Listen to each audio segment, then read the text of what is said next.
Suasana pagi itu begitu berat. Di sebuah desa kecil yang tenang, terdengar tangisan lirih dari sebuah rumah sederhana.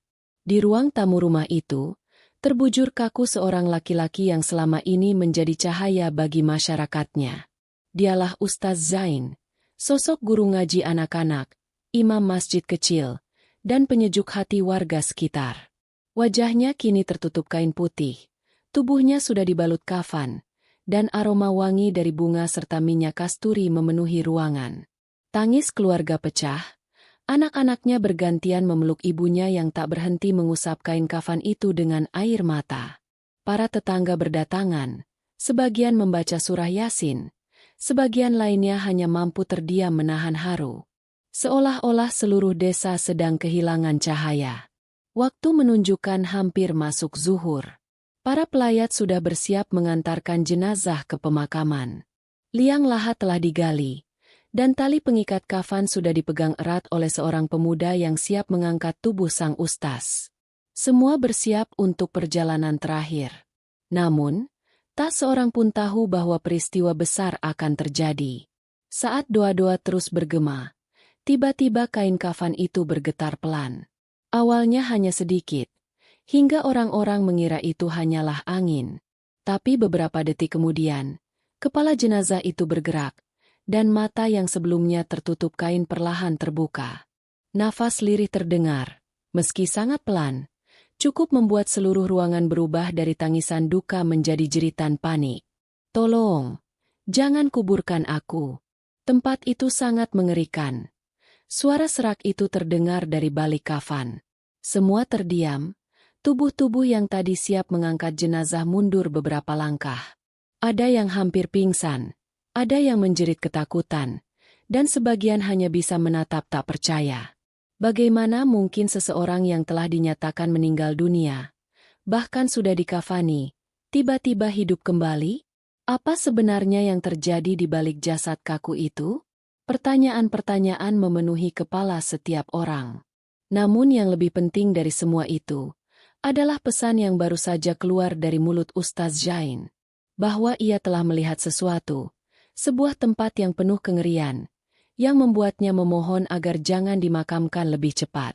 Inilah awal kisah yang mengguncang iman, kisah nyata tentang seorang ustaz yang bukan hanya membaca dan mengajarkan tentang akhirat, tetapi juga mengalaminya sendiri. Sebuah pengalaman yang kelak akan menjadi peringatan bagi kita semua. Sebelum peristiwa menggetarkan itu, Ustaz Zain dikenal sebagai sosok sederhana namun penuh keberkahan.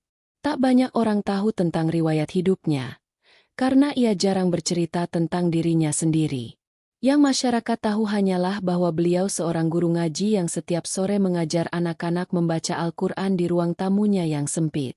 Setiap maghrib, rumahnya selalu ramai oleh suara anak-anak melafalkan huruf demi huruf dengan penuh semangat. Selain itu, setiap subuh, beliau selalu menjadi imam di masjid desa. Wajahnya teduh, tutur katanya lembut, dan senyumnya sejuk bagaikan embun pagi. Tak ada kesombongan sedikit pun yang terlihat dari dirinya, meski dihormati oleh banyak orang. Namun, ada satu kebiasaan yang jarang diketahui orang, bahkan oleh keluarganya sendiri. Setiap malam, setelah semua orang tidur, Ustaz Zain bangun dalam hening malam. Ia mengambil air wudhu dengan penuh hati-hati, lalu membentangkan sajadah kecilnya. Dengan tubuh yang letih, ia tetap mengangkat kedua tangannya tinggi-tinggi, menengadah ke langit malam yang pekat. Doanya hampir selalu sama, lirih, penuh getaran hati. Allahumma ajirni min adzabil kabar. Ya Allah, lindungilah aku dari azab kubur. Doa itu bukan sekali, bukan dua kali, tapi berulang malam demi malam, tahun demi tahun. Ia membisikkan doa itu dengan penuh rasa takut, seolah-olah ia menyadari betapa pedihnya siksaan setelah kematian. Tak pernah ia tahu bahwa doa sederhana itu akan menjadi penyelamatnya kelak. Hari-hari terus berjalan. Ustaz Zain semakin tua, tubuhnya melemah. Meski begitu, ia tak pernah berhenti datang ke musala kecil dekat rumahnya. Meskipun langkahnya kini goyah, suaranya mulai serak, dan tubuhnya gemetar. Hingga pada suatu malam yang dingin, saat ia sedang membaca Al-Quran sendirian di sudut musala, tubuhnya tiba-tiba ambruk. Orang-orang yang mendengar segera datang, memanggil ambulans, dan membawanya ke rumah sakit. Namun, saat para medis memeriksa, tak ada lagi detak jantung, tak ada nafas, tak ada gerakan. Dokter menggelengkan kepala dan berkata pelan, "Beliau sudah tiada." Tangisan keluarga pecah. Kabar duka menyebar cepat. Warga berdatangan ke rumahnya, membantu memandikan, mengkafani, dan menyiapkan pemakaman. Semua meyakini bahwa inilah akhir perjalanan sang ustaz. Namun, siapa sangka, peristiwa yang jauh lebih besar baru saja dimulai. Ruh Ustaz Zain sedang menuju sebuah tempat yang tidak bisa dilihat manusia. Tempat pertama yang akan menguji setiap orang setelah kematian, alam kubur. Di sanalah, doa-doa yang pernah ia panjatkan, amal-amal kecil yang tak terlihat manusia, dan air mata yang ia sembunyikan akan dipertemukan. Tubuhnya mungkin terbaring kaku di ruang tamu, namun ruhnya sedang memasuki ujian paling dahsyat dalam perjalanan hidup manusia. Begitu ruh Ustaz Zain berpisah dari jasadnya, ia merasakan sesuatu yang tak pernah dibayangkan sebelumnya. Dunia yang ia kenal tiba-tiba menjauh. Suara tangisan keluarga makin samar, dan yang tersisa hanyalah kegelapan pekat. Ustaz Zain merasa seperti ditarik menuju sebuah lorong panjang, dingin, dan penuh bisikan menyeramkan. Setiap langkah terasa berat, seolah rantai yang tak terlihat mengikat tubuhnya. Di ujung lorong itu, tampak sebuah liang yang sempit. Begitu ia mendekat, tiba-tiba tanah berguncang, dan ia seolah-olah dilemparkan ke dalamnya. Kubur itu menutup, menekan tubuhnya dari kanan dan kiri. Dada terasa sesak, udara tak bisa dihirup dengan leluasa, dan ketakutan meliputi seluruh jiwa. Tiba-tiba suasana berubah mencekam. Dua sosok besar muncul dari kegelapan. Wajah mereka garang, mata menyala seperti bara api, suaranya menggelegar. Mereka adalah malaikat Munkar dan Nakir. Dengan suara mengguncang bumi, mereka bertanya, "Men Robuka? Siapa Tuhanmu?" Ustaz Zain berusaha menjawab. Ia tahu jawabannya. Lidahnya ingin mengucap, "Allah Robku," tetapi mulutnya terkunci. Seperti ada beban berat yang menekan lidahnya. Keringat dingin mengalir deras. Tubuh gemetar.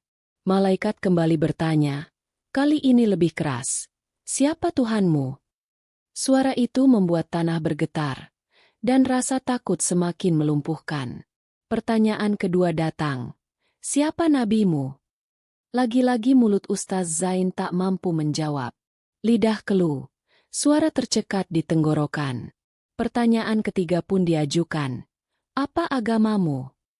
Namun, sekali lagi ia gagal mengucapkan jawaban yang seharusnya mudah. Islam. Ketidakmampuannya menjawab membuat wajah malaikat semakin murka. Dari arah belakang, suara-suara jeritan terdengar. Jeritan ruh-ruh lain yang tengah disiksa. Bau busuk menusuk hidung. Suara rantai beradu. Api yang berkobar menyambar-nyambar. Ustaz Zain menyadari ia sedang menyaksikan azab kubur yang nyata. Malaikat menghunus cambuk dari besi membara, lalu menghantam tanah kuburnya. Seketika itu tubuh Ustaz Zain merasakan sakit luar biasa, seperti terbakar, dipukul, dan diremukkan sekaligus. Ia berteriak minta tolong, tapi tak ada seorang pun yang mendengar. Waktu seakan berhenti. Setiap detik berubah menjadi siksaan panjang yang tak tertahankan. Di saat yang sama, ia mendengar bisikan lirih dari hati kecilnya. Doa-doa yang dulu ia panjatkan setiap malam. Allahumma ajirni min adzabil kabar. Kini seperti bergaung, meski samar. Doa itu bagaikan tali tipis yang menahannya agar tidak hancur total oleh siksa yang mengerikan. Waktu berjalan begitu lambat. Di dunia hanya beberapa jam, tapi di alam kubur rasanya seperti ribuan tahun. Rasa sakit, takut, dan gelap gulita menjadi teman yang tak bisa ditolak. Itulah awal perjalanan ruh Ustaz Zain di alam kubur. Saksi nyata bahwa kematian bukan akhir, melainkan permulaan perjalanan panjang. Di tengah kegelapan dan siksa yang tak tertahankan, tiba-tiba sebuah cahaya kecil muncul dari kejauhan. Cahaya itu pertama-tama redup, lalu perlahan makin terang. Suasana kubur yang tadinya pengap, penuh jeritan dan aroma busuk, berubah ketika cahaya itu semakin dekat. Ustaz Zain terdiam, matanya terbelalak menatap sumber cahaya tersebut. Dari cahaya itu terdengar suara lembut, penuh kasih sayang. "Wahai hamba Allah, jangan takut. Ini adalah rahmat dari Tuhanmu." Seketika, azab yang sedang menimpanya berhenti. Rantai besi yang mencekik tubuhnya lenyap. Tanah yang menghimpit menjadi longgar. Udara segar masuk memenuhi dadanya. Cahaya itu kemudian berubah menjadi sosok bercahaya yang wajahnya menenangkan. Ustaz Zain bertanya dengan suara bergetar, "Siapakah engkau?" Sosok itu tersenyum dan berkata, "Aku adalah amal syalihmu. Doa-doa yang kau panjatkan di sepertiga malam, sedekah yang kau sembunyikan, istighfar yang tak pernah berhenti, dan air mata takutmu kepada Allah. Aku diutus untuk menolongmu." Mendengar itu, Ustaz Zain menangis terseduh-seduh. Selama ini ia mengira doa kecilnya tak berarti apa-apa. Tetapi justru doa itulah yang menyelamatkannya dari siksaan. Cahaya itu lalu mengubah kuburannya. Tanah yang sempit menjadi luas, berubah menjadi taman hijau penuh bunga. Harum semerbak memenuhi udara. Terdengar suara burung-burung indah yang berkicau dengan merdu. Dari kejauhan, Ustaz Zain melihat pintu yang terbuka, memancarkan cahaya lebih terang. Suara lembut berkata, "Inilah tempatmu kelak, jika engkau terus menjaga imanmu hingga akhir." Ia merasa tenang, damai, dan penuh syukur. Namun, cahaya itu juga mengingatkan, perjalananmu belum selesai. Allah masih memberimu kesempatan kembali. Sampaikanlah pada manusia bahwa siksa kubur itu nyata, dan doa yang tulus mampu menyelamatkan. Setelah itu, perlahan suasana berubah. Cahaya itu semakin redup, taman indah menghilang, dan Ustaz Zain merasakan dirinya ditarik kembali. Ia seperti keluar dari mimpi panjang, meski itu terasa lebih nyata daripada dunia. Ketika matanya terbuka, ia mendapati dirinya kembali dalam kafan putih, di tengah keluarga yang histeris karena menyaksikan jenazah hidup kembali. Air mata mengalir di pipinya, bukan karena takut, melainkan karena rasa syukur. Ia tahu bahwa rahmat Allah telah menyelamatkannya, dan kini ia punya amanah besar untuk menyampaikan kebenaran kepada umat manusia. Tangisan keluarga masih bergema ketika para pengusung jenazah hendak menurunkan tubuh Ustaz Zain ke liang lahat. Saat itu, tiba-tiba kain kafan yang menutupi wajahnya bergerak pelan. Orang-orang di sekitarnya terperanjat. Sebagian berteriak histeris, sebagian langsung jatuh sujud di tanah. Kejadian yang tak pernah terbayangkan pun terjadi. Mata Ustaz Zain perlahan terbuka, bibirnya gemetar, mengucap kalimat lirih. "Tolong, jangan kuburkan aku. Tempat itu sangat mengerikan." Tangisan berubah menjadi jeritan panik. Beberapa orang kabur ketakutan, mengira itu adalah pertanda aneh atau bahkan sihir. Tetapi keluarga terdekat berlari mendekat, memastikan bahwa Ustaz Zain benar-benar hidup kembali. Ia lalu dibawa dengan tergesa-gesa ke rumah sakit, meski semua orang tahu sebelumnya dokter sudah menyatakan ia meninggal dunia selama 4 jam. Di rumah sakit, para perawat dan dokter terkejut bukan main. Mereka memeriksa detak jantung, pernapasan, dan semua tanda vital. Semua normal, meski sebelumnya tubuhnya kaku seperti mayat. Dokter hanya bisa menggeleng, menyebutnya keajaiban yang tidak bisa dijelaskan medis. Setelah beberapa hari perawatan, Ustaz Zain mulai bercerita kepada keluarga dan jamaah yang datang menjenguk. Suaranya lirih, tetapi setiap kalimatnya membuat bulu kuduk berdiri. Ia menceritakan bagaimana ruhnya ditarik ke alam kubur, bagaimana ia disiksa, bagaimana malaikat menanyainya, dan bagaimana doa kecil yang ia panjatkan selama ini justru menjadi penyelamat. Para jamaah yang mendengar menangis terisak. Beberapa menutup wajah dengan tangan, tak kuat membayangkan betapa nyata dan dahsyatnya siksa kubur itu. Bahkan orang-orang yang biasanya jarang ke masjid pun datang, ingin mendengar langsung kesaksian itu. "Saudaraku," kata Ustaz Zain dengan suara bergetar, "aku sudah merasakan sedikit dari azab kubur. Sungguh, itu bukan dongeng, bukan cerita karangan. Itu nyata. Dan hanya doa kecilku yang selama ini kuucapkan setiap malam yang menjadi penyelamat." Sejak saat itu, kisah Ustaz Zain menyebar luas. Orang-orang menceritakan dari mulut ke mulut, dan masjid desa menjadi penuh setiap malam. Mereka tak ingin lagi menunda untuk bertobat, karena bukti nyata ada di depan mata mereka. Seorang lelaki yang kembali dari kematian untuk memberi peringatan. Sejak peristiwa itu, kehidupan Ustaz Zain tidak lagi sama. Ia tidak ingin banyak berbicara tentang dunia, harta, atau urusan remeh. Setiap kali ia berdiri di mimbar masjid, matanya berkaca-kaca. Ia hanya menyampaikan satu hal, kematian adalah kepastian, dan siksa kubur adalah kenyataan. Ia mengingatkan jamaah dengan suara parau namun penuh kekuatan. "Saudaraku, jangan anggap remeh doa yang sederhana. Jangan menunda istighfar. Jangan meremehkan sedekah kecil. Karena semua itu bisa menjadi cahaya di kuburmu. Aku sudah merasakannya, dan aku bersyukur Allah memberiku kesempatan untuk kembali, agar aku bisa mengingatkan kalian." Setiap malam, masjid desa tak pernah sepi. Orang-orang datang untuk sholat malam, menangis, dan mengulang doa yang sama yang dulu Ustaz Zain panjatkan. "Allahumma ajirni min adzabil kaber." Ya Allah, lindungilah aku dari siksa kubur. Ucapan itu kini menggema, bukan hanya di rumah Ustaz Zain, tapi di hampir seluruh rumah di desa. Dalam salah satu ceramahnya yang paling menggetarkan, Ustaz Zain menutup dengan kata-kata yang membuat jamaah terdiam lama. "Saudaraku, kematian tidak menunggu kita siap.